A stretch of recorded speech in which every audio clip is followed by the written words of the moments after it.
Hey, what's up guys? This is Cybernator Tech, and today we're going to be looking at a couple of PC parts that I picked up for $120. The guy was originally asking $150, but I just decided to message him and say what's the lowest he'll take. Took a little drive over to the Illinois side. I was a little bit skeptical about it. I still have not tested these parts. So whatever you're about to see on camera here, you're going to experience it with me. I don't know if these parts work or not, but I decided to take a chance on it and see if they do. Now, the parts that I received was a Pentium G3258, an ASRock Z97 Anniversary Edition motherboard, a R9 280A, a Roseville power supply that's 80 plus, and a case with no side panel. The motherboard I got along with it was a P8 H61 M Pro motherboard with a i5-2310 with it, which I also don't know if it works or not. But I'm gonna save that for another video and just gonna focus on the main PC parts that I got, since most of it's already in the case. It did not come with a hard drive and it did not come with any RAM. So I decided to go pick up some RAM for 20 bucks, 8 gigs of DDR3. I picked up a small little laptop hard drive for $5, and then I'm just gonna use my other power supply if this one doesn't work, which I picked up. It's a EVGA 450BT that I picked up for $20 on Black Friday, if you remember that, and I only claimed one rebate on it, and I returned the rest of them because that was my fault. So that power supply that was $20 ended up being $10 for me with that mail-in rebate. So I also forgot to mention that it is very dusty in the case itself, so I'm going to use my data vac to clean it out a little bit, see what I can get. It also smells weird and funky, but the seller assured me that the parts work, but he did tell me that I would need to use the second motherboard he threw in order for the R9 280 to work. So yeah, I just forgot to mention that. So let's go ahead and blow this sucker out of dust and go from there.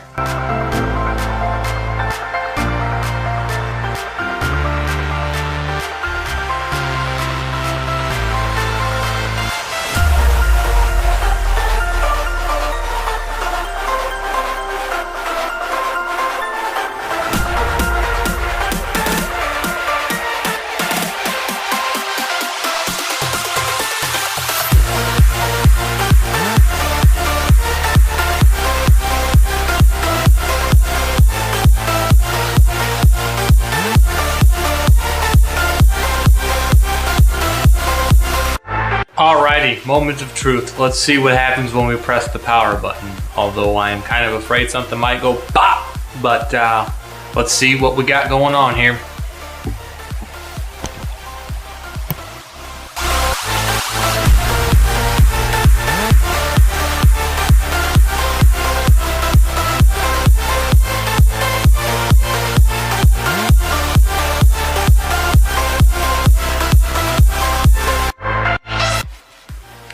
Okay, so we all have our moments. I was trying to figure out why I wasn't even posting on the motherboard.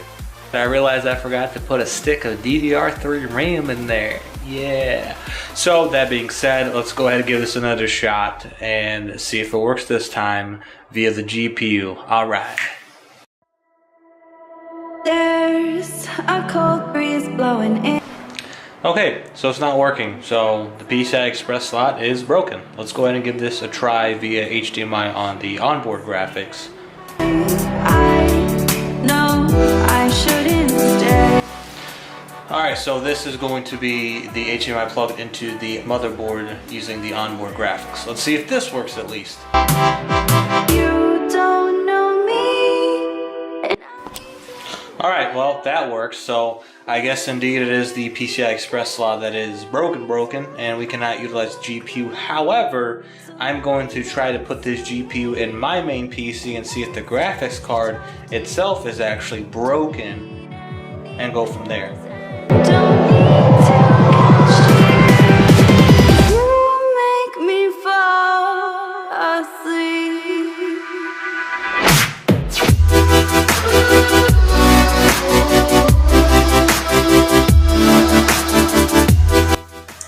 I just want to give everybody a quick little update. So the GPU was not working. I have basically tried to flash a new BIOS on it. It is not being recognized. I've tried a couple different monitors.